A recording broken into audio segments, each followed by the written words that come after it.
आपका क्वेश्चन क्या कहता है, two concentric metallic spherical shells are given equal amount of positive charges, then ये रहे आपके ऑप्शंस।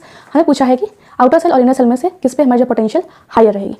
ये रही हमारी स्फेरिकल सेल, ये है इसका सेंटर, इसको हमने चार्ज देके रखा है क्यू। आप लोगों को पता है स्फेरिकल सेल पे जब हम चार्ज देते हैं तो कहाँ पे जाती है, परफेक्ट सरफेस पे जाती है, ठीक है। हमें निकालना है पोटेंशियल किस पे हायर होगी, that is in case of concentric two concentric metallic spherical shell के लिए। तो आप लोग को पता है पोटेंशियल निकालने का फॉर्मूला स्फेरिकल सेल के लिए outside the shell at the surface and inside the shell, perfect. Potential outside the shell that is K Q by R, K Coulomb's constant है, क्यू हमारी चार्ज है, आर हमारी distance है from the centre to the point outside the shell जहाँ पे हमें potential निकालनी है। पोटेंशियल एट सरफेस का फॉर्मूला है that is K Q by R, K Coulomb's constant है, क्यू हमारी चार्ज है, आर हमारा क्या है, रेडियस ऑफ द सेल। तो यहाँ पे potential at surface. Potential inside का फॉर्मूला है that is K Q by R, K Coulomb's constant है, क्यू हमारी चार्ज है, आर हमारा क्या है, रेडियस ऑफ द सेल।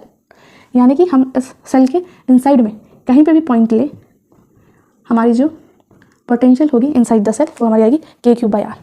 यानी सपोज यहाँ से सेंटर से यहाँ इस पॉइंट का डिस्टेंस हमारा R1 है, यहाँ से यहाँ तक का डिस्टेंस R2 है, इसका R3 है। तो R1 R2 R3 जो डिस्टेंस है हमारी इस पर डिपेंड नहीं करती है, तो हम इनमें से कहीं पे भी पॉइंट हम लेंगे और वहाँ पर पोटेंशियल निकालेंगे इनसाइड द सेल, हमारी पोटेंशियल आएगी K Q by R which is constant, ठीक है। पोटेंशियल आउटसाइड द सेल हमारी है के क्यू बाय आर जो कि वेरी कर रही है हमारे डिस्टेंस के साथ, तो ये हमारी वेरिएबल है। और ये तो सरफेस पे निकाल रहे हैं तो के क्यू बाय आर ही रहेगी, ठीक है।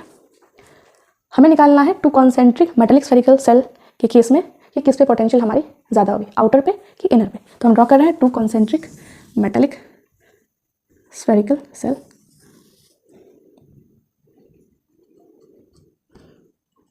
ये रहा इसका कॉमन सेंटर, इस सेल को हम मान रहे हैं फर्स्ट और इसको मान रहे हैं सेकेंड। तो इसका रेडियस होगा दैट इज ले लेते हैं R1, इसका रेडियस R2, ठीक है। ये हमने इसको चार्ज देके रखी है कौन सी, दैट इज पॉजिटिव चार्ज देखी रखी है, ध्यान में रखेंगे, ठीक है। और दोनों ही हमारे जो सेल्स हैं उस पर हमारी इक्वल अमाउंट ऑफ चार्जेस है, यानी कि इस पर हमने प्लस क्यू चार्ज देके रखा है तो इस पर भी हमें चार्ज क्या आएगी, प्लस क्यू चार्ज आएगी, ठीक है। हम निकाल रहे हैं पोटेंशियल, चार्ज हमने देके रखी है तो स्फेरिकल सेल के केस में हमारी क्या होती है, चार्ज हमारी सरफेस पे डिस्ट्रीब्यूट होती है, तो हम पोटेंशियल निकालेंगे इसके सरफेस पे, ठीक है। कोई भी पॉइंट ले लेते हैं, यहाँ पे पॉइंट ले लेते हैं, ठीक है। यहाँ पे हम निकाल रहे हैं इसका पोटेंशियल, या फिर सरफेस पर कहीं पे भी पॉइंट लेंगे तो सेम ही पोटेंशियल आएगी, ठीक है। तो फर्स्ट सेल के लिए यहाँ पे हमने पॉइंट ले लिया, ठीक है। तो potential at surface of first shell, तो ये जो हमारी जो फर्स्ट सेल है, अब बोल सकते हैं इनर जो सेल है, इसके लिए ये वाली जो हमने पॉइंट यहाँ पे लिया, पॉइंट लेते हैं दैट इज ए, मान लेते हैं इस ये पॉइंट, ये जो हमारी वो पॉइंट है ये एक्ट कर रही है एट सरफेस पे, जिसका फॉर्मूला है हमारी के क्यू बाय आर। तो ये रही हमारी के और चार्ज। ध्यान रखेंगे ये जो हमारे जो फॉर्मूलाज जो है इसमें हम जो चार्ज पुट करते हैं वो विथ साइन पुट करते हैं, विथ साइन,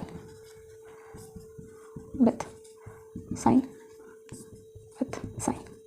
अगर पॉजिटिव हमें चार्ज देके रखा है तो प्लस लिखेंगे, अगर नेगेटिव चार्ज हमें देके रखी है तो हम नेगेटिव का साइन लगा लेंगे, ठीक है। तो हमें देके क्या रखा है, पॉजिटिव चार्ज, तो लिखेंगे प्लस क्यू। ये क्या है, रेडियस ऑफ द सेल, तो रेडियस क्या है दैट इज R1। ये जो हमने पॉइंट ली है इस सेल के लिए तो पोटेंशियल आ रहा होगा, ये रहा, लेकिन जो आउटर जो सेल है, सेकेंड सेल जो है उस पर भी चार्ज है तो उसकी वजह से भी इससे पोटेंशियल आ रहा होगा। अब ये जो आउटर जो सेल है उसके लिए ये जो पॉइंट है वो कैसे एक्ट कर रही है, परफेक्ट इनसाइड द सेल।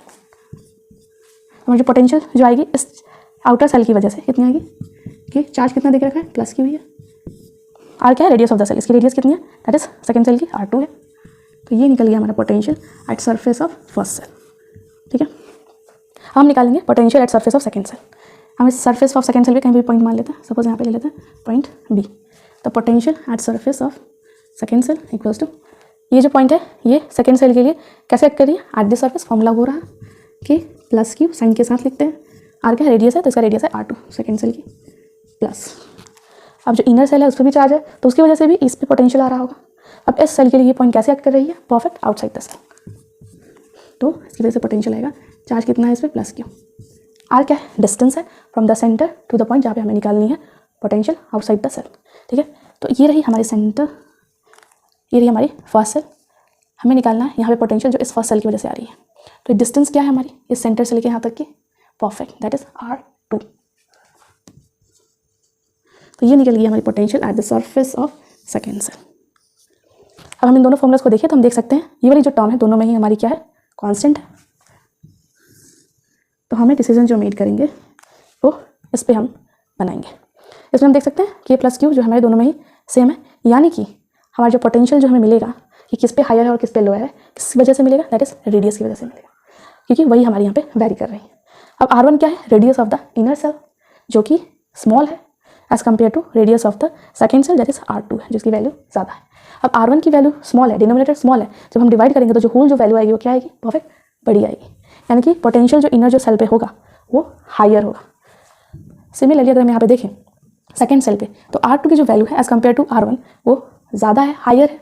तो जब हम डिनोमिनेटर जो बड़ी है तो हम इसको होल डिवाइड करेंगे तो हमारी जो होल जो वैल्यू आएगी वो क्या आएगी, स्मॉल आएगी as compare to this.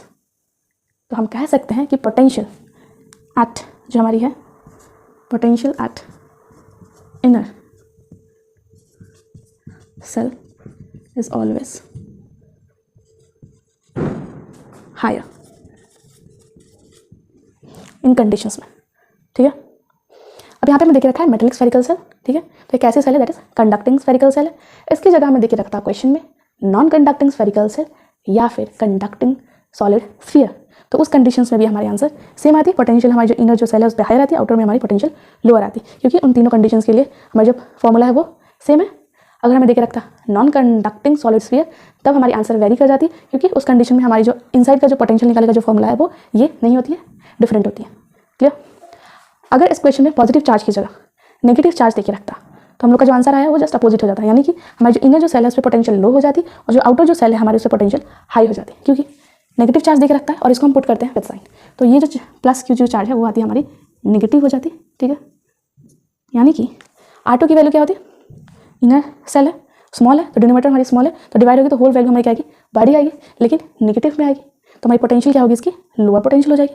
Similarly यहाँ पे R2 की वैल्यू है R1 से कंपेरेटिवली हायर है तो डिनोमिनेटर की वैल्यू हमारी क्या है, बड़ी है, तो हम डिवाइड करेंगे तो होल वैल्यू स्मॉल आएगी लेकिन वो नेगेटिव में आएगी, यानी कि जो सेकंड जो सेल है उसकी पोटेंशियल हमारी क्या आएगी, हायर आएगी। जब हमारी देखे रखता नेगेटिव चार्जेस, तब यहाँ पे गिवन है पॉजिटिव चार्जेस, तो इसको हम करेंगे पॉजिटिव चार्ज, ठीक है। तो इस कंडीशन में जब हमें देखे रखा है concentric two concentric metallic spherical shells और हमने देखे रखा है equal amount of positive charges, तो हमारा जो पोटेंशियल जो इनर जो हमारी सेल है उस पर हमें ऑलवेज हायर रहेगी और जो आउटर जो हमारी जो सेल है उस पर लोअर पोटेंशियल रहेगी। तो ऑप्शन देखेंगे तो outer sphere is always at higher potential, ये ऑप्शन रॉन्ग है। Inner sphere is always at higher potential, ये हमारा ऑप्शन करेक्ट है। बाकी ऑप्शन देखते हैं, both the sphere at same potential, ये नहीं होगा। No predictions can be made, हम प्रेडिक्शन कर सकते हैं, इसलिए हम लोग का आंसर हो जाएगा B, the inner sphere is always at higher potential.